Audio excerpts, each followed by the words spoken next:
నా తండ్రి నది మాట్లాడదు నేను ఇక ముట్టలేదు. ఎవరు నువ్వు? వాగ్దానం చేయండి.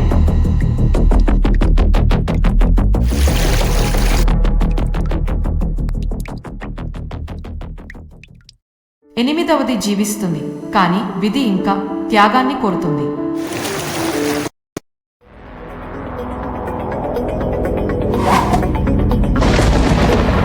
ఒక వాగ్దానం నుండి రక్త నదులు ప్రవహిస్తాయి.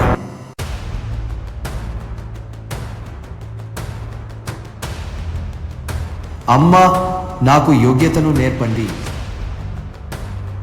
నేను నీటి నుండి పుట్టాను మరియు నేను సూర్యుని క్రింద చనిపోతాను.